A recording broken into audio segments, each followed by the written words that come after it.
What's up, security professionals? I'm back. You can cancel the missing persons report. I've been found. I've just been slammed with clients, new accounts, training new guards, and I've also had some personal events out of town that I had to go to, and also some travel for business, for work. So, but I'm back, and I want to talk to you about, I have all kinds of content lined up to be released. This one is about an estate manager that I worked with for about 3 years with one client, and he went on to another client that oversees several properties of this client. Well, at one of these properties, he told me that there was a vehicle parked out in front of the residence, and that it was by permit, parking by permit only, and this vehicle didn't have a permit. Okay, well, he calls the police department. And for whatever reason, the police department goes out and don't resolve the issue, okay? So he called me, and I wanted to know if I knew of a way to resolve the issue or if I could resolve the issue personally. So I asked him some more information. He gave me the license plate of the vehicle. I ran the license plate, got the registered owner's information, and I then ran the registered owner's name. Got a picture of him off his social media, found out he was a registered sex offender, and also what the estate manager told me and showed me, sent to me, was a video from the Ring video from their cameras of all hours of the night. Vehicles were driving down the road, stopping in front of the residence.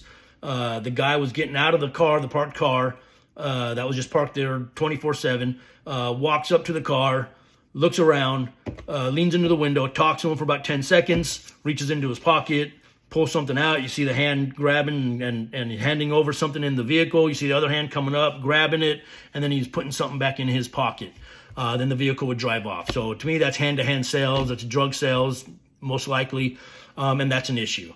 So what I did with this, and what I do with all issues like this, is you always look into it it's always something more than just a parking issue, okay? Do your due diligence like I did. Get all these angles that you can attack this issue with and resolve it. We have obviously the parking without a permit, right? The registered sex offender. If you're a registered sex offender, you're on probation or parole, and you have to register with your local police department an address, a physical address, as to where you're staying. Well, if you're living in your car, you don't have a physical address as to where you're staying. So that's a violation right there, right?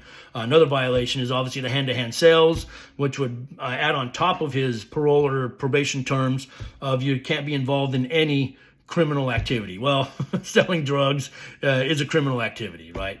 So there are all these different agencies that I was ready to contact. Obviously, the police department for the parking issue, the parking division. Probation or parole, find out who his probation or parole officer is and what his terms are and what he's doing, along with the hand-to-hand sales, which would let his probation or parole officer know about that, okay? Another issue I looked at, but it didn't come into play, was that there were no schools within a certain radius of where he was at. So I canceled out that angle. I was going to contact, because you're a registered sex offender, you can't be around in a certain so many feet or miles of the school. Well, actually, it's feet of their school, so yards of the school. So that one didn't come into play on this. So I contacted the police department. They sent the car out. Lo and behold, the guy gets arrested. I didn't find out what he was arrested for, what the charges were for, but the vehicle was towed. He was arrested. Goodbye issue. That's all I was really concerned about. So I wrote up the report, handed it over to the estate manager, who handed it over to the client. And it may turn into an account later on, and who knows, which is good, but you also resolve this issue for this person. So always remember that it's more than just a parking issue, okay? Do your due diligence, gather all this intel and information off the players, I call them the players of this incident, and you'll be the next best thing since sliced bread for your client. So, yeah, well, it's good to be back. I hope this is helpful. Keep these little checklists in mind. Always refer back to this video. So give me a like, a share, a follow. And if you're seeing this on YouTube, give me a subscribe to my page, the Security Coach app. Follow my Instagram at the Security Coach app, Facebook, the Security Coach app. So it's good to be back. And I'll have more videos on other topics. And since we're kind of on the illegally parked vehicle, I'm going to be putting out a video that's covering the authoritative section, which is 22658A, A through H of the California Vehicle Code. I'm in California, which will give you the authoritative section of how and when you can tow an illegally parked vehicle from either your property or from in front of your client's property. So I'll cover that with you. And it's good to be back. Good to see you. And I will see you again soon. Bye.